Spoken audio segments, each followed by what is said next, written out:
யார் ஜெயிச்சவன்? பணம் இருக்கிறவன் ஜெயிப்பான். ஆக வாழ்க்கையில் வெற்றி என்பது என்ன? அவரை மாதிரி ஒரு மோட்டிவேஷனால் பார்க்க முடியாது.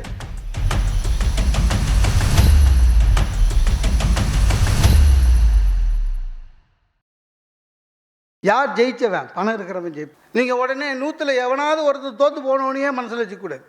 பணம் இருக்கிறவன் தான் சார் மற்றவங்களால் அடையாளம் காணப்படுகிறான். இல்லை, மீதி பேருக்கு அடையாளமே இல்லை சார். பணம் என்பது உங்களுடைய அடையாளம் என்பதை மறந்து விடாதீர்கள். வாழ்க்கையில் வெற்றி. எங்கள் தாத்தா இருந்தார் சார், 80 வயசு இருந்தார். எங்கள் தாத்தாவுக்கு 18 குழந்தை. அதை தவிர போஸ்ட்மனாக வேறு வேலைக்கு போயிருந்தார். எங்கள் தாத்தா வேலை செஞ்சு சம்பாரித்து சேர்த்து 3 வீடு மயிலாப்பூரில் வாங்கினார். 3 வீடு. அந்த சொத்து எங்களுக்கு வச்சுட்டு போனார். எங்கள் தாத்தா வாழ்க்கையில் வெற்றி அடைஞ்சார். 3 வீடு வசதியாக வாழ்ந்து இறந்தார் ரிட்டையர்மெண்ட்டுக்கு அப்புறம்.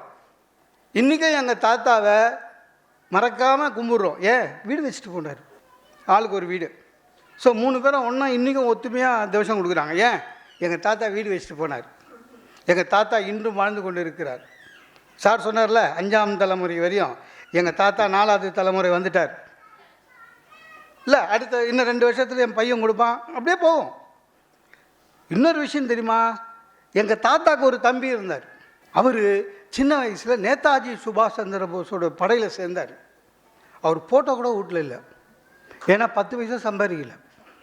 ஆக வாழ்க்கையில் வெற்றி என்பது என்ன? அதுதான் சார். ஆம்பிஷன் எது தெரியுமா? நிறைய பேர் நம்ம என்ன சொல்கிறோமே, இந்த ஒரு பொட்டி கடை வச்சுருக்கிறோம், டிபார்ட்மெண்டல் ஸ்டோர் வச்சுருக்கணும், அதுக்கப்புறம் சூப்பர் மார்க்கெட்டு, அதுக்கப்புறம் மால். ஒரு சாதாரணமாக ஒரு கிளர்க்கு வேலைக்கு போகிறவன் நாளைக்கு நான் வந்து ஜெனரல் மேனேஜராக வெளில வரணும் சார், போர்ட் ஆஃப் டைரக்டராக வெளில. அது மட்டும் இல்லை, உண்மையாக ஒவ்வொரு மனுஷனுக்கும் ஆம்பிஷன் எதுவாக இருக்கணும் தெரியுமா சார்? நான் வாழ்கிற நாள்கள் முழுவதும் ஒவ்வொரு நாளும் நான் மகிழ்ச்சியாக மனநிறைவோடு வாழ வேண்டும்னு யார் நினைக்கிறாங்களோ அவங்க தான் உண்மையான ஆம்பிஷனோடு வாழறவங்க. ஞாபகம் வச்சுக்கோங்க. அந்த மகிழ்ச்சி எப்படி வரும்? பணம் வந்தால் வரும். நிறைய பேருக்கு மகாகவி பாரதியாரை தெரியும். மகாகவி பாரதியார் மிகப்பெரிய கவிஞர். ரொம்ப ஏழை, சாப்பாடு இல்லை, வீட்டு வாடகை கட்ட முடியல, பசி பட்டினி, 39 வயசுலேயே இறந்துட்டார். ஆனால் மோட்டிவேஷனுக்காக அவரை மாதிரி ஒரு மோட்டிவேஷனால் பார்க்க முடியாது. சரியா? ரொம்ப அற்புதமாக எத்தனை கோடி இன்பம் வைத்தா இறைவா இறைவா. ஆனால் பணம்னு வரும்போது அவரே சோர்வாயிட்டார். பராசக்தி கிட்ட சொல்கிறாரு, உப்புக்கும் மிளகாக்கும் என்னை கவலைப்பட வச்சிட்டின்னா நான் நாத்திகன் ஆகிடுவேன்றாரு. ஏன்? பணம் முக்கியம். அவர் ஒரு கனவு கண்டார். அதுதான் உண்மை. என்னன்னா சார், கனவு மெய்ப்பட வேண்டும். சரியா? 1. 2வது கைவசமாவது விரைவில் வேண்டும். இது 2வது.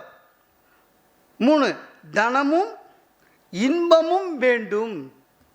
இந்த மாதிரி பிஸ்னஸ் டிப்ஸை உடனடியாக தெரிஞ்சுக்கணுமா? அப்போ டக்குன்னு ரிச்னஸ் கிரியேட்டர் பேஜை சப்ஸ்கிரைப் பண்ணி மறக்காம பெல் ஐக்கானை கிளிக் பண்ணிடுங்க.